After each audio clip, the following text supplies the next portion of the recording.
Hey, good morning. I'm Patricia Murphy. It's Friday. This is Seattle Now. This week, you've only got a few more days left to vote, especially if you want to drop your ballot in the mailbox. Halloween is on a Friday for the first time in over a decade, but Seattle weather might stand in the way of your good time. And if you see a bunch of 5'7" men at Cal Anderson Park on Saturday, don't be alarmed. Local event organizers are hosting a Short King contest. Stranger News editor Vivian McCall and drag queen Chase Burns are here to break down the week and get a little spooky. But first, let's get you caught up.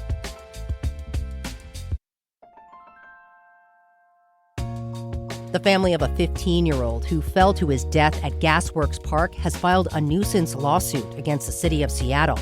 Matthias Johnson fell from the fenced-off remnants of a coal gasification plant that has been deemed a historical landmark by the city.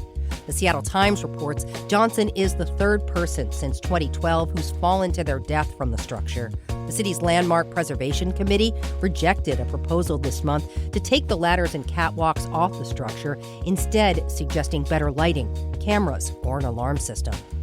Well, it happens every year. Sunday is the end of daylight saving time for the year. Time to roll your clocks back to standard time. The official time change happens at 2 a.m., meaning the sun will rise at 6:55 a.m. and set nice and early at 4:49 p.m. If you're already looking ahead to springing forward, March 8th, 2026 is the date you're looking for. And we'll talk on today's episode about how Halloween is on a Friday for the first time in a decade. Well, just in time for Halloween, Capitol Hill's Unicorn Bar and its sister bar, Narwhal, reopened Thursday night.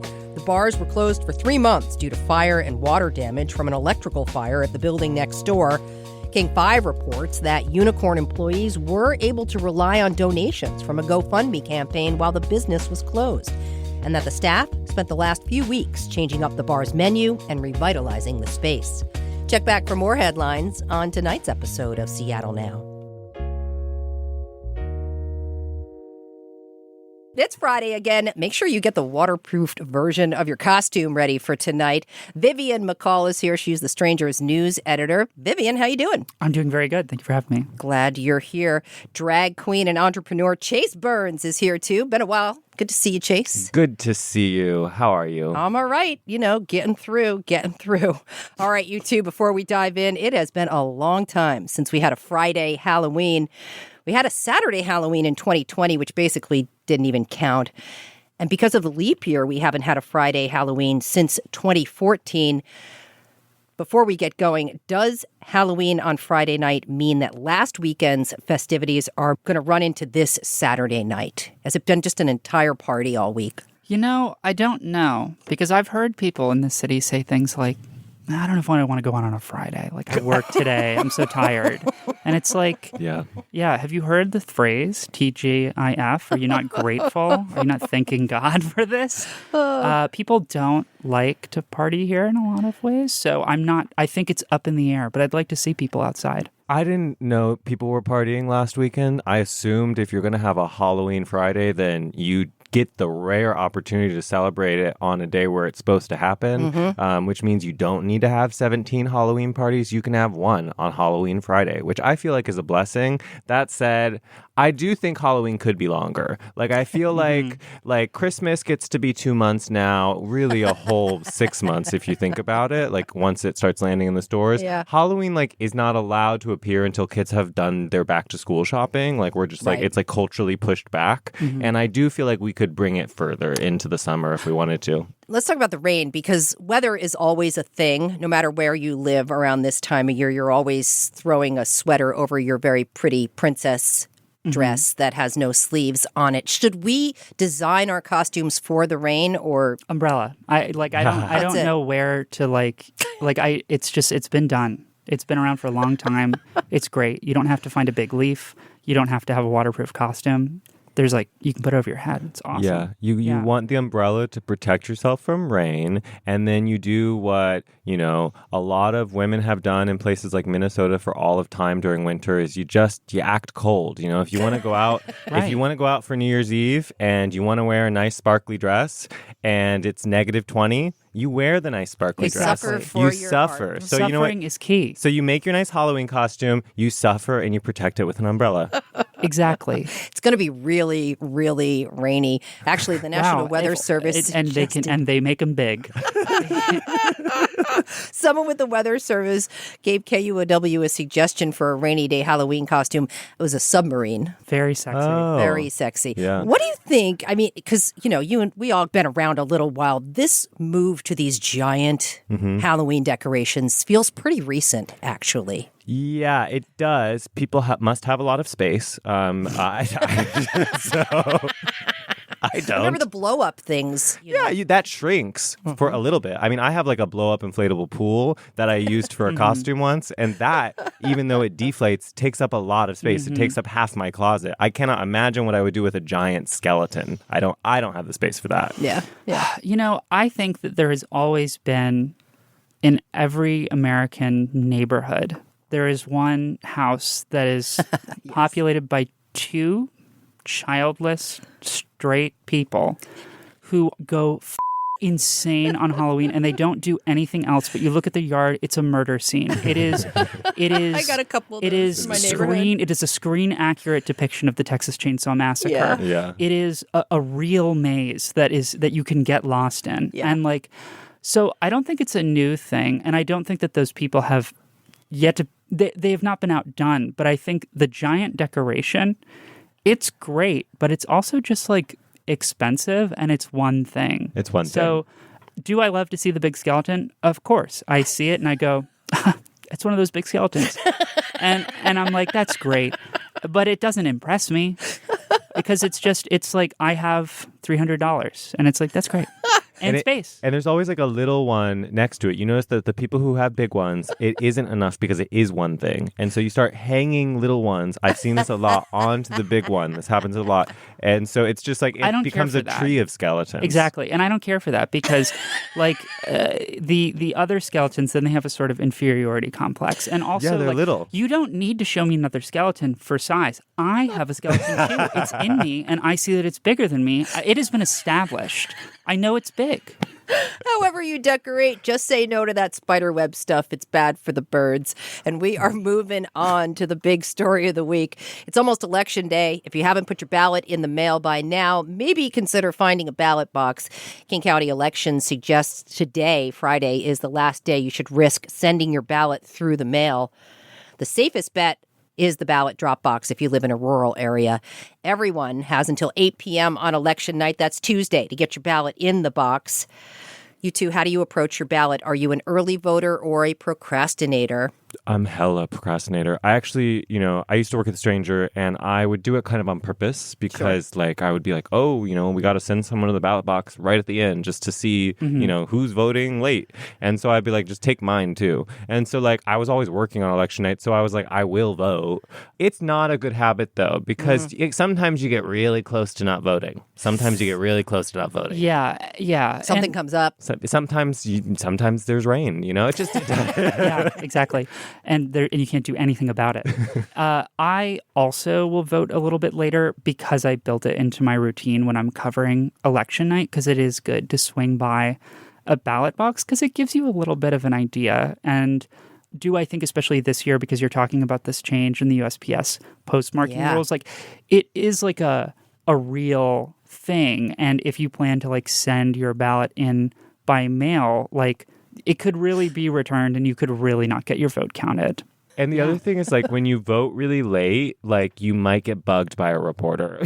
And so I will say, if you want anonymity, you're going to run into me at the ballot box with a microphone. Do it now. No one's there now. It is a little bit like a party at the ballot box. It is. Close to 8 o'clock. It is the closest thing we have to a polling place since we started mail-in voting, man, And here is a fun ballot drop-off. Actual real party for one night only. The Crocodile is a ballot drop-off location. This Sunday, they're helping motivate procrastinators with live music, drinks, and they say good vibes at the Croc the Vote. Does this work? Is this the kind of thing that gets voter turnout to be a little higher? Are you capturing new or different voters? No event should ever promise good vibes. That is a really bad idea because sometimes the vibes are indeed bad and it's out of your control. Exactly. It's good to have things that motivate people to vote. I don't know if these kind of election night parties are really pushing things along. I feel like it would, the folks who organize them, sort of politicos, I think that they can pull in their wider social network to those things. I don't think it's people wandering off the street who are like, I would like to party tonight and I'm civically interested. But I could, if somebody has information that would prove that assumption wrong, I'd be open to hearing it. Yeah, like I don't want to poo-poo it because I'm like, sure, why not? But I think it's mostly, for politicos and their friends and photos. But it's really a branding problem, right? Like I'm like, if you just have a fun party and there's like a booth over in the corner, you're encouraging people to do it, great. But if the whole party is the ballot activity, it's not that interesting, to be honest. No, it's wow. not. And that's a good point. Also, big branding problem. Politics are like not cool. Like they're not cool. They're frequently. But crock the vote. They're frequently really boring. Crocodile is cool, but crocking the vote, I don't know. That doesn't sound that fun to me. What is crocking? What is that? And I'm not saying, and it's not their fault. It's not their fault. It's not their fault. And I appreciate they that should do it. They should do it. They should do it, and it's good that it's happening. But it is very hard to make politics fun and cool. Yeah. They are frequently lame and boring. And very important, right? Because voters are being asked to make some important choices, even beyond mayor, city council, and county executive. There are levies on the ballot, school board votes on the ballot, port commissioners on the ballot.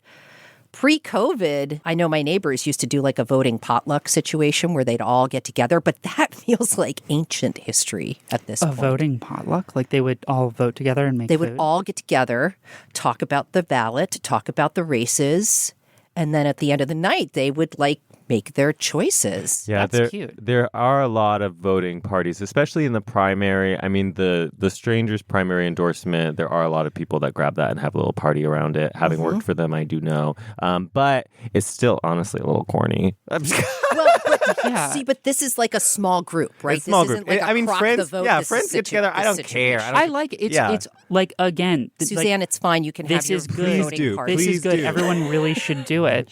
It's We're not trying to make fun of you. You're Yeah. not cool, No. but you go. no, it has nothing to do with like you being cool. Voting It's like, is cool. Voting is cool. like Voting the party coolest, is the less cool. coolest person in the world can go to the DMV, and it doesn't make the DMV cooler. It's an Exactly. Thank essential you. part Thank of. you. But we live in a society, and like we all have a role to play, and this is our role. So it's not about being cool; it's about Yeah. just doing it. Yeah, civics have never really been cool. They're No. important. That's it. They're They are important. important. They're very important. Not everything has to be cool. Have you been watching or listening to the debates? Oh, my goodness. I have, Yeah. but I can understand why people wouldn't. I was in China. Nice That's a great excuse. I haven't been watching. I was overseas. KUOW. But I've been paying attention. Well, KUOW News will be out working election night here and in the streets. Seattle Now will have a post-election results show on Wednesday morning. What are you doing election night, Vivian? I'm assuming you're watching a vote drop somewhere. Yes, I am doing the live blogs I've done for the last 2 years on the Strangers website. So, we send people out to go to the parties and talk to people and observe and, wait for the ballots to drop. Yeah.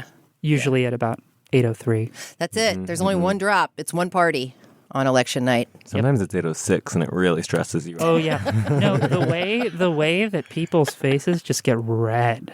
I mean, it's like kind of fun. Yeah. But people get very nervous, including like me occasionally. Yeah, it's pretty. The whole moment is that moment when the first batch drops and everything else doesn't really matter. And you're just Yeah. like refreshing the site, refreshing. Yeah, well, no, I never find out because I'm refreshing. And let me just like do something. It's always this. Somebody, yes! That's what it is every time. And then you're like, okay, somebody got it.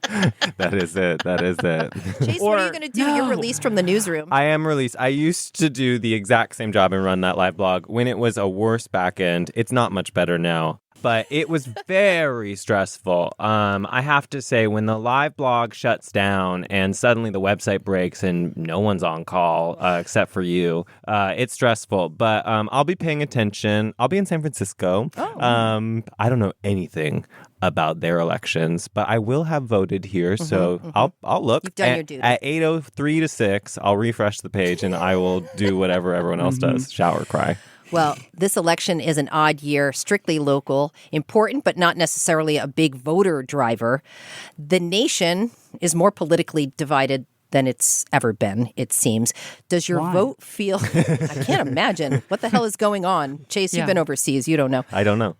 Does your vote feel more important or no right Absolutely. now? Yeah, like no question. Like the margins on these elections are pretty slim in terms of numbers. Like even when you're talking about like big victories in terms of percentage, not a lot of people are voting in the primaries. Not a lot of people are voting in the general. Certainly not as many as they should, given how, like, I'm going to say this sentence again, but like local elections impact your day-to-day life very, very much. And you actually do get a say in how your city looks and feels if you vote for people that you think support your ideas. Like, it's very important, and it makes a difference. Yeah, this is your backyard. You get to choose right here. Yeah, and I would say also that oftentimes, because not a lot of people will vote in primary elections, sometimes media narratives come out about candidates or campaigns that end up being really different when the general election happens because more people or different people come out.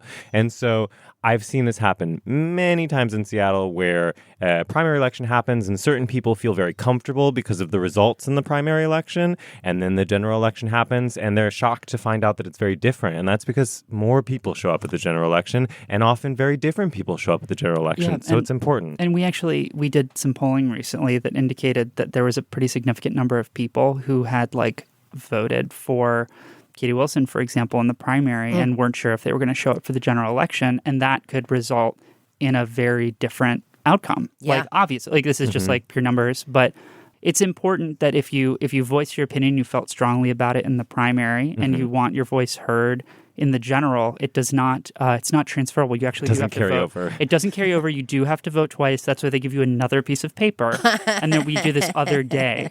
It's like, and that's not to say that like anybody's like dumb for not knowing that or like they feel like, oh, I voted and it looks like things are good. It's like a reasonable assumption to make, but it just isn't, it's not correct. It's really about turning intent into action at the end here, right? You can think all the things in the world, but if you don't put that little pen to that little circle, you don't get anywhere with your vote. So one more reminder, get your ballot in by 8 p.m. Tuesday. Don't be late. One last thing before we go, if you still need something to do in the Saturday rain, here is a suggestion from the people who brought you August's performative mail contest in Cal Anderson Park. Comes the Short King contest. The posters for the event say the Short Kings have to be 5'7" or shorter, and there will be a tape measure. Mini monarchs are allowed, but no children, even if they're short. Let's start with that height. The organizer, Guinevere, says she used math and science to come up with 5'7". Do you think 5'7" is short? Is there something inherently masculine about height here? Yeah, there isn't anything inherently masculine about height, but there are social expectations for men around height. And I think those are two different things. Like the Short King thing, it's kind of it's a shorthand to get around this real problem that we have, that it is actually really weird and I think sexist to apply this standard to like what is sexy and what is good and what makes someone an eligible romantic and sexual partner based on their like height. It's just a weird thing, and I think it's really cool and kind of counter to this bigger cultural issue that we have around men and height, to be like, actually, Short Kings, like these guys are cool, they're sexy, they're hot. It's a body positivity thing that isn't couched in that language, because as soon as you get there's a lot of guys who will be like, nope, like, because it would feel embarrassing. It's a very clever idea to address a thorny subject. Yeah, and it sucks. I think it's really weird when people are like, oh, men, like, oh, I think that like the people I date need to have like this, and this, because if you have a checklist in your head, you're probably dating to impress other people, and you're not listening to what you actually find attractive. I would some suggestions like to the event producers. Don't bring a ruler. You wouldn't catch me measuring people in the park and seeing who's higher, who's taller and shorter. Also, I just think that like the Talk about science here. Yes, the no children thing. I mean, are we checking IDs? Like I say, just let it. If a child slips in, just look the other way. Kings have, if we're talking about kings, the definition of kings, quite a lot of young young kings. That's Quite a lot of young There kings. are Yeah, tons of it's a kings. problem. Yes. Maybe they shouldn't have been king. Yes. Maybe we have a monarchy problem, but that's Yes, totally you're different. right. I think age shouldn't be an issue. Don't bring out the ruler. And I also think that ultimately a short king is an aura. And an aura cannot be defined or duplicated. And so people need to be judging the aura. And sure, if a 6'4" person wants to enter the short king contest and is very confident they're a short king, why not? Like the audience will decide that they're not a short king. I Yeah, love they where would have you're to going do with something this. to overcome their height. Yes. Which is, I guess, the whole thing we're talking about. Yes. Here. Yeah. The flyer doesn't have any details about what contestants will be judged on, but I kind of like where you're going with that because much like the aura, I am 5'4" and didn't realize that I'm on the shorter side until like probably 5 years ago. So I'm loud and annoying, and I think that in my mind, I'm taller than I really am. I have a shorter aura because I frequently spend time with men who are shorter than me and I think they're taller than me. And I'll tell other people, no, they're taller than me. They're 6'2" or they're 6 foot. And then they're like, I'm 5'8". And I'm like, huh? And I'm like 2 inches taller than them. So I don't know. Sometimes you shrink and sometimes you grow. Well, here's a pro tip from a short king on the Seattle Now team. Bring a prop like a giant pencil or something to make yourself look small. Oh, that's a good idea. That's actually a very good idea. Yeah, like Giant sort of like toothbrush. If you give a short king a cookie. That's right. Yeah. King. If you're 6'4", but you're drowning in clothes, I mean, a tiny king, See, tiny this king. is the kind of creative. Yeah. This is awesome. All right, good luck to all the short kings who show up tomorrow. We are going to leave it there. Vivian McCall is the news editor at The Stranger. Chase Burns is a drag queen and entrepreneur. Thanks, Chase. Thank you. Thanks, Vivian. Thank you. Appreciate you listening to Seattle Now. Today's episode was produced by Brooklyn Jamerson Flowers and Vaughn Jones. It was edited by Caroline Chamberlain Gomez. Our production team also includes Andy Hurst and Paige Browning. Greg Kramer does our theme music. Seattle Now and KUOW Public Radio are members of the NPR network. I'm Patricia Murphy. See you soon.